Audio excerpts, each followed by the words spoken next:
welcome to the Geriatric Millennials. This is Jayme. And this is Beth. And we are two oldish, youngish ladies talking today about the Great Purge. The Great Purge, which different than a cringe purge.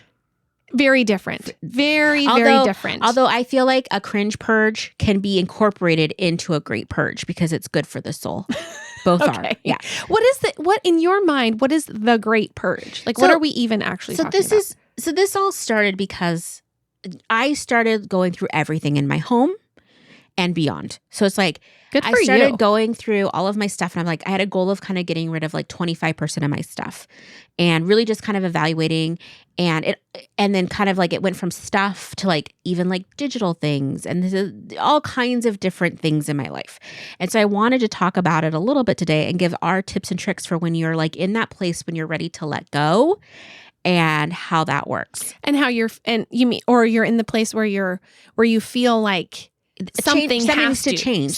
You're either ready for the change, you're just like over it. Whatever it is that's like sparking the thing in you that's like, I want less. I want to get rid of stuff. Yeah. I want to, or I just not even, you don't have to get rid of stuff. I want to reevaluate my stuff, all that kind of stuff. And this really stemmed from, I was working with like kind of like a coach and like on some grief stuff. And I was kind of processing through leaving youth ministry.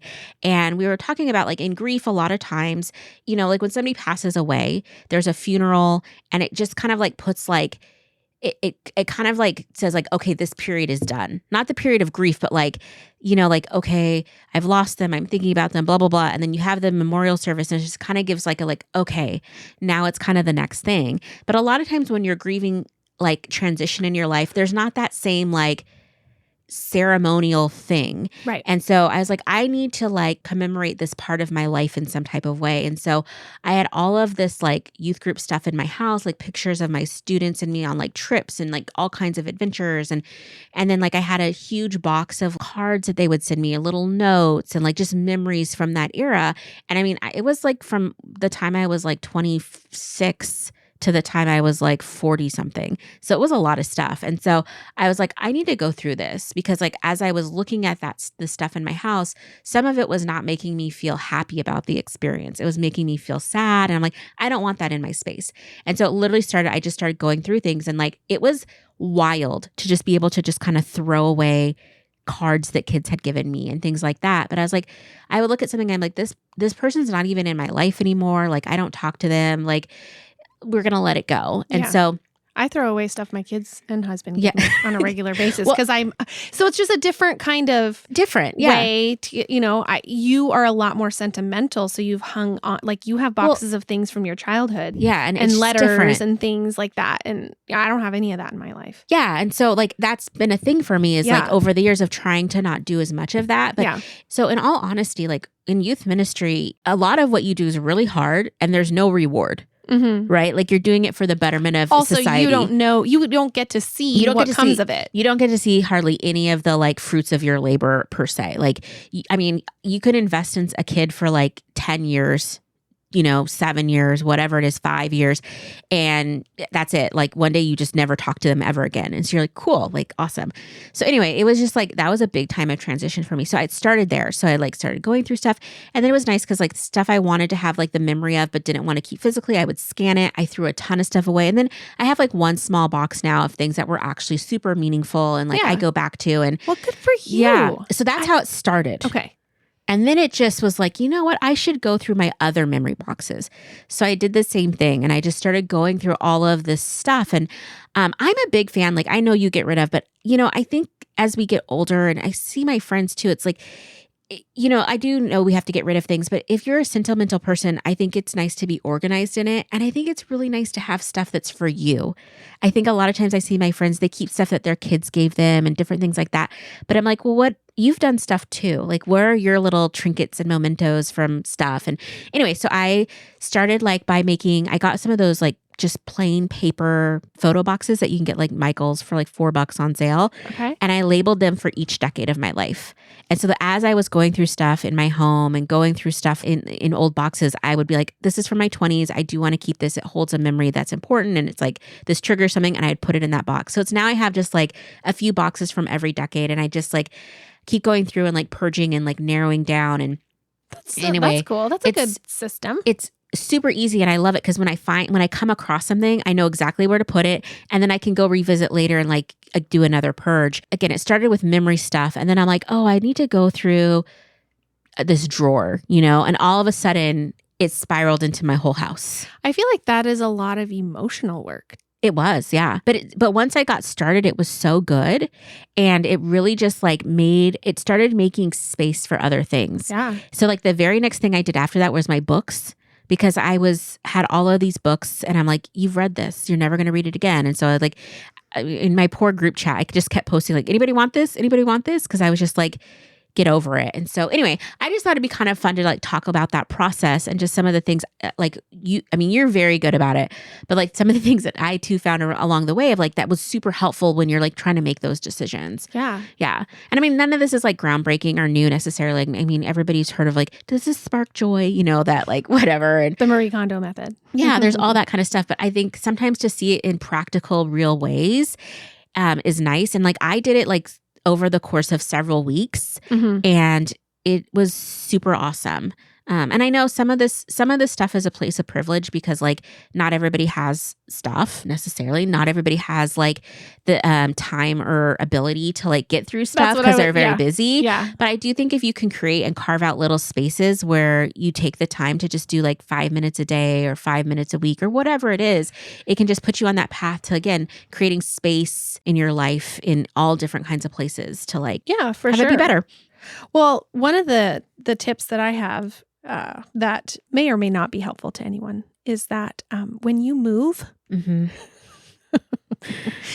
it all away. You just really got to go through stuff because everything has to come out of its hiding place because you got to move it. And so that is a really good time to determine, is this worth keeping? And then if you want to take it to an extreme level, move on a plane and only keep what you can bring with you on a plane, and that'll really help you pare down.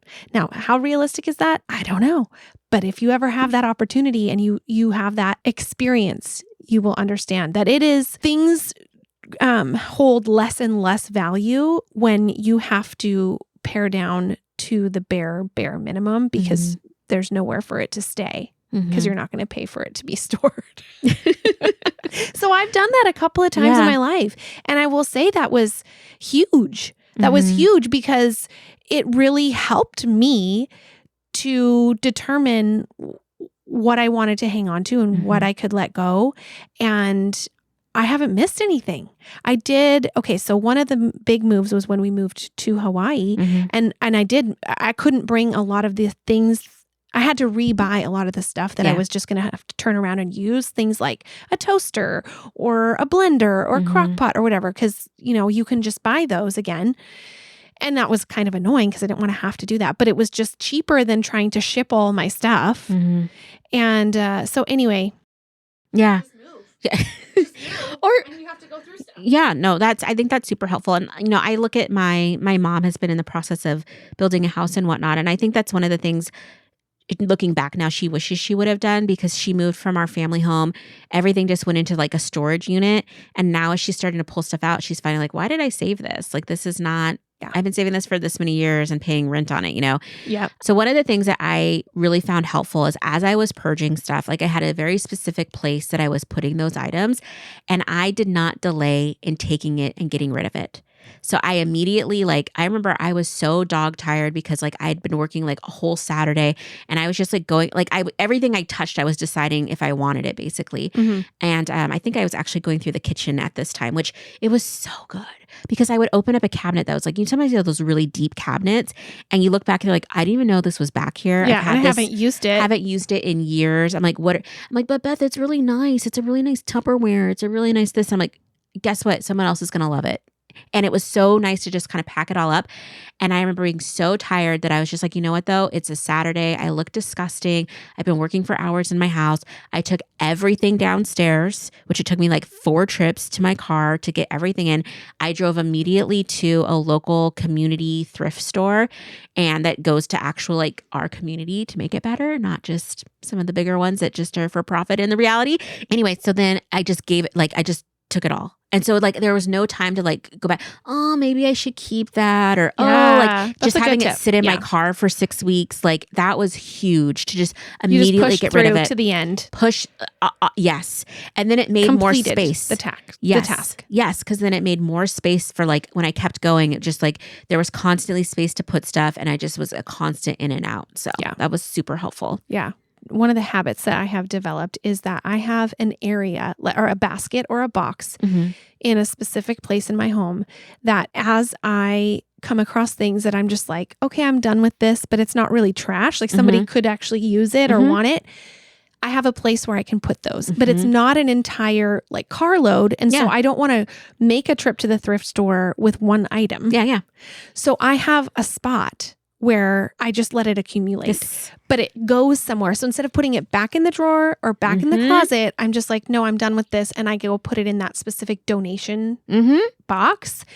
And then once the donation box is full, then it goes into the garage until that's what the current situation is. But you know what what I mean? As far as having a place where like you can put it so it's like out of sight, it's not cluttering up your drawer or your closet or whatever anymore because you're done with it. Like, so it helps to have it be like an ongoing thing, because that's the reality it's like you can do a great purge. You can go through everything, but then you have to maintain it because there's still going to be things coming in and things going out. You're always going to find something. That is exactly what I set up in my house. Like in my front closet, I have a bag that's on a hook. I find something, I put it in there, and it has worked so well because I've already like filled up bags before and just taken them. Yeah. It's pretty amazing. The other thing that's great too is that like a lot of like local places, I mean, I can't speak for big cities. Actually, I can, because when I was in Chicago, this worked too. There's organizations that are willing to come pick up your stuff for you. Yeah, especially big items. Yeah, so it's super nice because like I did that when I was moving out of Chicago. This was a gajillion years ago. But these guys came and literally just took all of my stuff and it was amazing. And so they have that. I mean, we have that here too. So the other thing that like really helped is like cleaning out one drawer at a time. I started doing categories. That's why I started with books. But then I started doing the category of like, we're just going to do one kitchen drawer. That made a huge difference. And the other thing I realized in the purge is like there were some things, I call them my pinch points, that were annoying me. They're the ick of my house. They're the things that make me stop wanting to do something. And one of them was kitchen knives, because over the years, I've accumulated a couple different sets, but none of them were that great. And every time I went to go reach for a knife, it gave me the ick. And I hated the knives. And I was like, I do not like these. There's way too many for the type of cooking I do. I don't even use half of them. I don't even want half of them. And I was like, you know what, Beth, you're in a place in your life as an adult woman, and you have the means to just buy a smaller knife set. And I was like, what? And so literally I went to Target that week and I just bought like a really inexpensive like Cuisinart, like 5 knives that are all the ones I would ever need. And I got rid of like probably 15, 20 knives. And now when I open that drawer, I'm happy. You don't have that same feeling. I don't have that same feeling. It's so you. Nice. So I think that's part of the purge, is like starting to identify those places that are causing you annoyance. Yeah. And like focus on those first. Yeah, I love that. Well, I feel like purging does not just apply to like items and physical things, right? Like purging can be a lot of other things like in our lives, including like relationships. And so I did want to just mention that could be an aspect of like of purging, because like you were talking about earlier of like just starting to feel like in your space that something you're not feeling settled, or it's causing you some anxiety or stress or just not what you want it to be. And so then you're like, okay, I've got to address this. And I feel like that can happen in relationships too, don't you think? Oh, absolutely. Absolutely. And so I think it's good to kind of evaluate that every once in a while of like, okay, whether it's like a big picture, like all my relationships, or whether it's just like one that has been causing you some of those feelings, and then recognizing, okay, there's something about this that doesn't feel right. So do I need to not necessarily just cut them off. Yeah, but although that might be what you end up doing. The option. but just actually recognizing that and being like, okay, what is the cause of this? And do I need to have a conversation with this person? Do I need to adjust what I'm doing? Do I need to, like, what do I need to do? Yeah. Or not do anymore? I love that. Listen, my friends might hate this, but I love to write a list of all my relationships, because I do inner circle, friends, acquaintances, and then whatever's. And you write them down. You put their names in it. I put them in the bullseyes. Yes. I love that. But I'll move people in and out. Just because I know I'm in close to the center. Well, and here's the thing, like, there's only so many people that you can have in your life that are your core people that pretty much everything that's happening with them, and you're connecting on like, at least a weekly. It's so hard to maintain relationships nowadays in such an intimate way. And it's just like, like I can't have 50 inner core people. Right. And it doesn't mean I value anyone less. It's just like, okay, let's be realistic. Because I'd rather have a really amazing relationship where we meet once a month or once every 2 months or once a quarter, whatever it looks like. And it's like rewarding for both of us and we look forward to it, than to feel the pressure of having to maintain a relationship that neither one of us can do at that level. Yeah. It's just, ugh. Yeah. Well, I love those relationships where you can just pick up where you left off and you don't have to really be up to date either, because it's time and energy, right?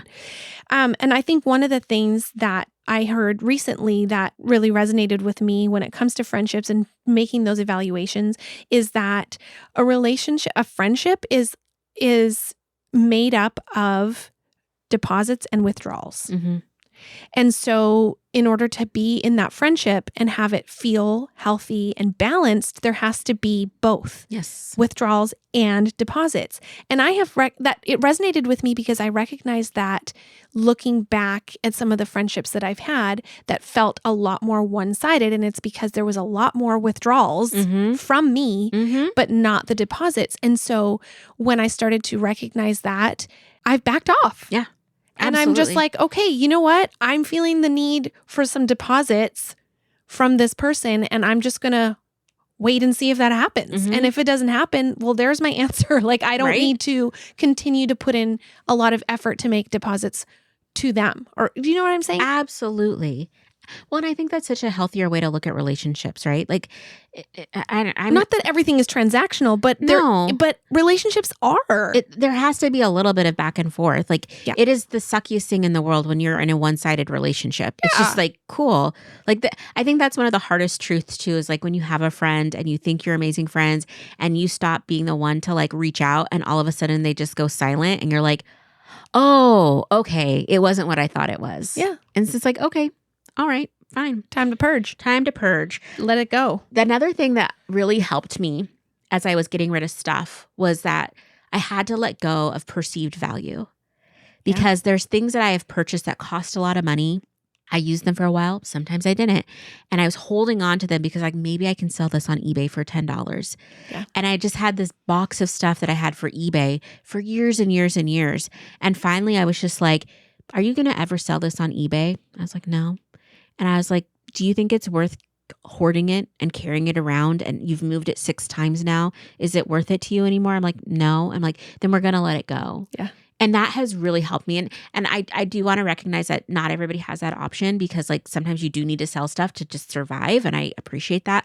But if you're at a place where it's like, you don't need that added stress of trying to sell something on Facebook Marketplace, and you can just like let it go. Yeah.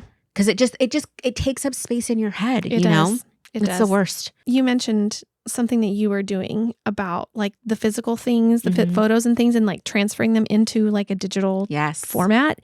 So here's what I am looking for, not actively. Yes. How should I word that then? Here's something that I need or would I need help with. You're trying to manifest into your life. Got it. And that is purging the digital realm of my life and my phone and photos and videos. I have a problem with this. I don't know what to do with them, how to do it, how to store them, and to go through everything. It seems like it's insurmountable. Like there's just too much. Do you have any advice? Yes. So I've really struggled with like having these giant photo libraries and like what to do with them. And I'm also in the process of scanning all of our family photos, like from generations. Like, it's a lot.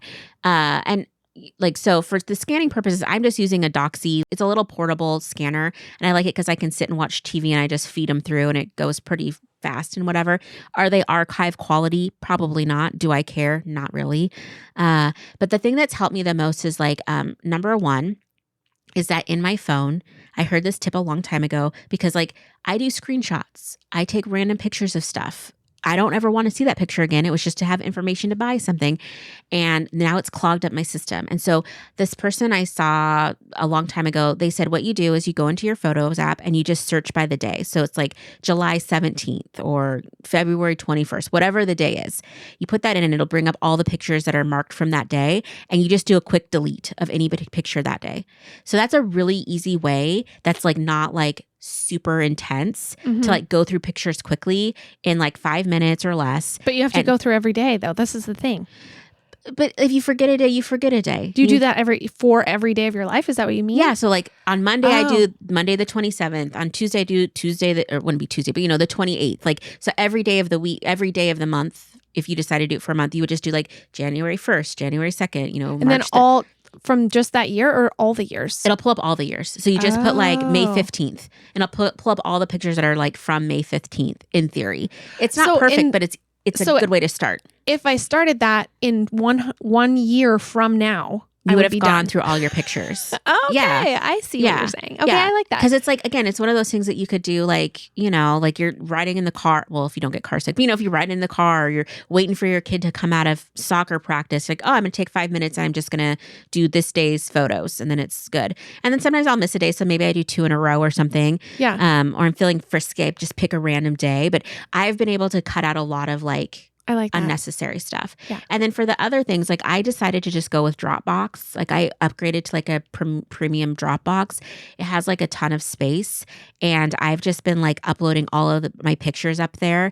And so I'm trying to clean out my like iPhoto, whatever, like my photos. The cloud storage? Yeah. So that it just has like pictures I actually care about. And then like I have a lot of like big trips and stuff or youth group stuff.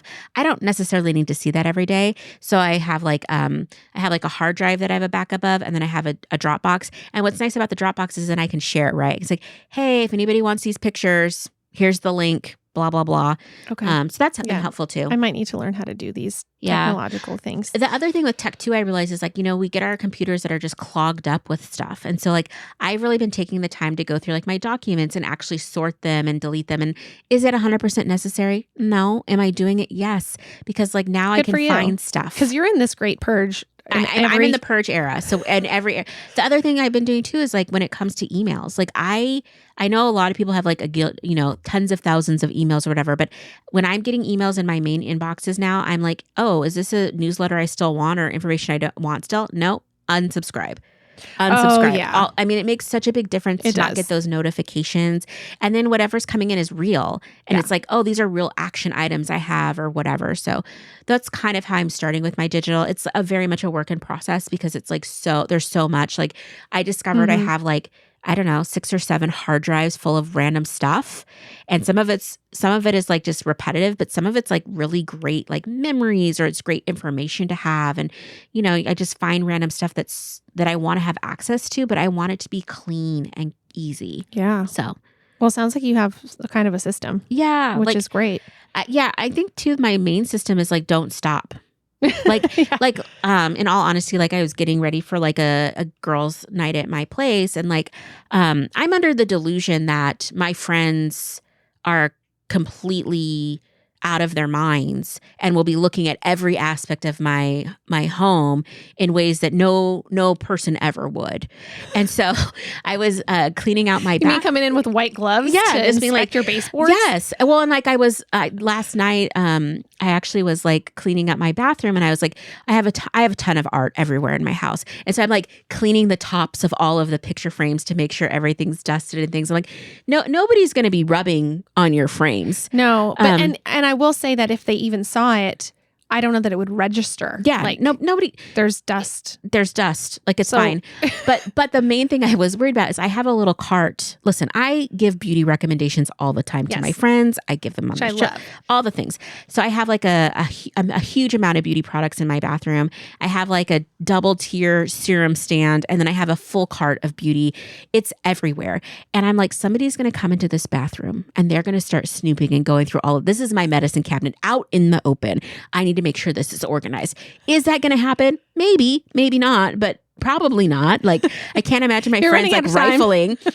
Anyway, but I started going through, I had all of these amazing sheet masks and all these lip masks and I mask things, just so much stuff. And I started going through it. half of my eye masks had dried out, like the little gel ones you put under, sad. because I hadn't used them. A lot of the masks I had were expired, or like I was smelling things. I'm like, oh, this was an oil and you opened it and then you didn't use it right away and now it's turned. And I was just like, we're stopping this. Like we're stopping opening beauty products if we're not going to use them right away. We are using stuff as we get them. And that's part of the purge too, is like recognizing how you use your stuff. Yeah. Because like I did not realize like how much I was overbuying in beauty, how much I was overbuying in makeup, skincare, like even like canned foods. Like I know you can have canned foods past the expiration date, but there's a limit to what I'm comfortable with. Right. And I'm like, I looked at this can of, it was canned cherries, like for a cherry pie filling. And I looked at it, I'm like, Beth, you have moved this can 2 times. In a physical move from one place to another and then to another. We're letting it go. And we're not going to feel guilty and we're going to let it go. And we made space for food that we actually is fresh and we can eat and whatever. And I feel the same for beauty. You know, it's just like holding on to shampoo because it was expensive. And but you didn't really love it. You didn't love it. But you're like, maybe I should give it. Nobody wants your old shampoo. Nobody wants it. Like I'll give my friends like sealed stuff or like, you know, oh, I used one pump. It never touched any part of me if they like it and it's new, whatever. But I'm not trying to like, hey, I have half a bottle of conditioner. Do you want it? Like, no, we're letting go. It's the most cathartic thing I've done in my life is just to purge everything right now. Feels so good. And it feels so good after. It feels so good. And again, by purging, I have been creating spaces because that's one of the things that I want in my life is I want space in my life to be creative, space in my life to take care of myself.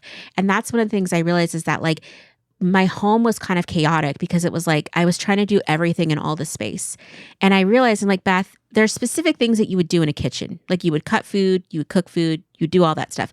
You'd wash dishes. You're not going to take like your carrots and a cutting board to your bedroom and start cutting it up. I'm like, so why are we treating all these other spaces like they could be everything? And that really helped because I decided that my bedroom was going to be a place of care for myself. So it's like I have a nice new bed. I have good bedding. I decided this is the space that I'm taking care of my body. So it's like I put all my workout gear in there. And now it's become like, it's almost like muscle memory. So when I walk into that space, I'm like, oh, this is a space where I read. This is a place where I rest. This is this place where I stretch my body and I meditate. And it's like, it's made such a difference. Where before it's like I have all this stuff in my living room. And so I'd be sitting there just trying to watch a movie. Like, you should probably work out. You should probably do this. You should do this. And so it messed the vibe up of the room. So that's what I'm trying to really do too now that I've created this space is now designate the space in ways that are more conducive to how I want to live my life. Yeah, for sure. I love that so much. It's brilliant. It's been so helpful. And it makes it clearer, right? Because then it's like, I know where stuff goes based on how I use this space, which I understand. I'm in a place where I don't have kids. You know, there's not their crap everywhere, but I do have to say I have cat crap everywhere. Jayme can attest to it. Like I have my own goblins at home, okay, that cause mischief. But yeah, it's just, again, I'm just so excited for the season of like cleansing and purging and like, it has done wonders for my mental health. It has done wonders for my friendships. It has done wonders for all kinds of stuff. That's amazing. I'm really happy for you. I'm happy that that's been, your latest endeavor. Yes. Yeah. What a good one. It's been so good. And I can see the ripple effect because I talk about it so much. People are like, oh, I just purged this thing. I just did this. I'm like, yes. Yeah. Let's just do it. Get rid of everything. Extra stuff that's just weighing us down. Yes. Like physically, emotionally, spiritually, whatever it is. Let's just not in 2025. That's my thing. Let's just not 2025. Perfect. If you're enjoying the podcast and would like to support the show, you can share episodes with your friends and family, follow us on Instagram at the Geriatric Millennials, or leave us a positive review and rating, all which help us to grow. Our theme music was created by the Finley Ghost. Check out their latest album now. Thank you so much.